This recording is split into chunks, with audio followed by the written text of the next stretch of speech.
এই একটা মার্কা দিলাম, এটা আমার ভাঁজের দিক, আমার ডান হাত পুটের দিক।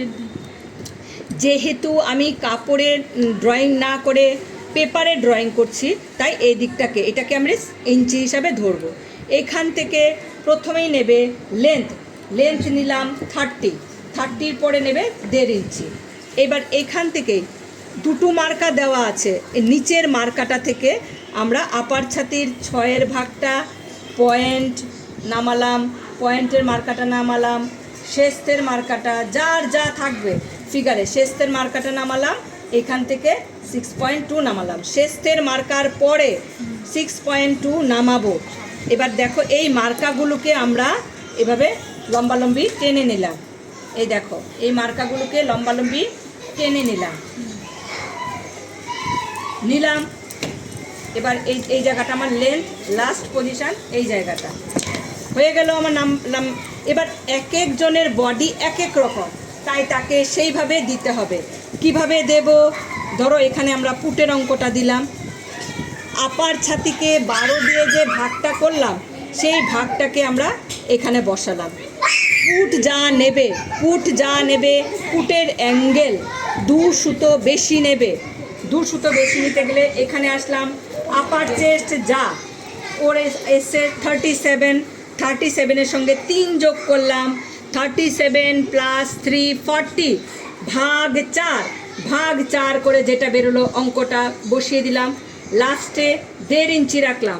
আমার ইচ্ছা 1.5 ইঞ্চি রাখবো না 1 ইঞ্চি রাখবো না 1/2 ইঞ্চি রাখবো, সেটা আমার ইচ্ছে। এটা রাখলাম। এটার পরে এটা আপার চেস্টের অঙ্কটা আসলো। এবার এখানে আসলাম মিডল চেস্ট যার যা থাকবে তাকে ভাগ 4 প্লাস সব জায়গায় আমরা 1.5 বা 2 যা ইচ্ছা তোমরা এই জায়গাটার মধ্যে রাখবে। এই জায়গাটার পরে এই জায়গাটা আপার, তারপরে গেলাম মিডল, তারপরে আসবে কোমর যা আছে তার সঙ্গে 2 যোগ করলাম, তার সঙ্গে ভাগ 4 অঙ্কটা এইখানে বসালাম, প্লাস 1.5 ইঞ্চির মার্কাটা দিলাম। তারপরে দিলাম হিপের অঙ্কটা, হিপ যা আছে তার সঙ্গে 2 যোগ করলাম, ভাগ 4 অঙ্কটা বসালাম। কি করলাম? এখানে আপারের অঙ্ক, মিডলের অঙ্ক, কোমরের অঙ্ক, হিপের অঙ্ক। হিপ যা দেবে তার থেকে 1 থেকে 1.5 ইঞ্চি বেশি ঘেরের মার্কাটা দেবে। কেন? যাতে দুটো পায়ের মাঝখানের কামিজটা না ঢুকে যায়, সুন্দর করে পায়ের মধ্যে সেট হয়ে বসে।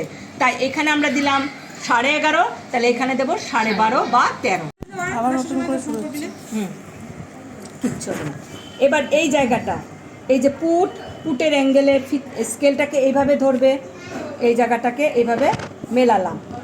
কোমর থেকে হিপ, এই যে স্কেলের খেলা, স্কেলটার মধ্যে ভালো করে দেখো, এই যে স্কেলের এই জায়গাটা এইভাবে ধরলাম স্কেল, এই যে কোমর থেকে হিপ, এই যে কোমর থেকে হিপের অঙ্কটা, এই জায়গাগুলো হাত দিয়ে আস্তে করে এইভাবে মিলিয়ে দেবে।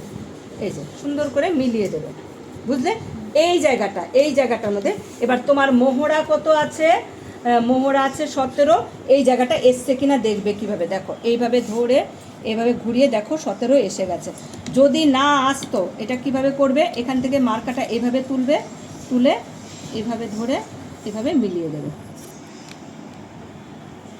এটা হলো মোহরাটা 17 যদি না আসতো, এই যে আপার ছাতির যে 6-এর ভাগটা তাকে প্লাস বা মাইনাস করতে হয়। এটাকে ওপর দিকেও তোলা যায় 1 ইঞ্চি পর্যন্ত, বেশি নয়। এখান থেকে 1 ইঞ্চি পর্যন্ত ওপরেও তোলা যায়, এখান থেকে 1 ইঞ্চি পর্যন্ত নিচেও নামানো যায়। এবার এই জায়গাটায় আসো, এই জায়গাটা হিপের যে অঙ্কটা, এখান থেকে 1/2 ইঞ্চি ওপরে এভাবে দেখো টেরাভাবে মার্কাটা দিলাম।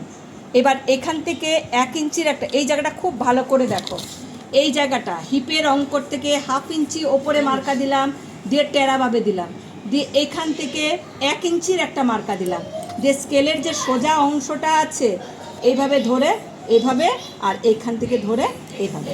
এই তো কামিজের ড্রয়িং কমপ্লিট, বুঝলে? এবার দাঁড়া গলাটা দেখো, আপার ছাতির যে 12-এর ভাগটা সেটা এখান থেকে এখানে দিলাম, দিয়ে এখান থেকে তোমার সামনের গলা বা পেছনের গলা যা দরকার সেটাই নামাবে। ধরো এই যে মার্কা, এটা আমার ভাঁজের দিক, ভাঁজের মধ্যে ধরো এখান থেকে ধরো পেছনের গলা 8 বা সামনের গলা 6 নামালাম, আমার ইচ্ছে। পেছনের গলার সময় আমরা একটু বেশি ছড়াবো, কেন না হলে পেছন দিকে একটা টান খাবে, তাই পেছনের গলা ধরো মোটামুটি আমি 4 ছড়িয়ে দিলাম, এখান থেকে 2.5 ছড়িয়ে দিলাম। সামনের গলা কখনো বেশি ছড়াবে না। এই পুটে যে 12 অংশটা এখান থেকে সামনের গলা, এখান থেকে পেছনের গলা করে নিলাম, কমপ্লিট।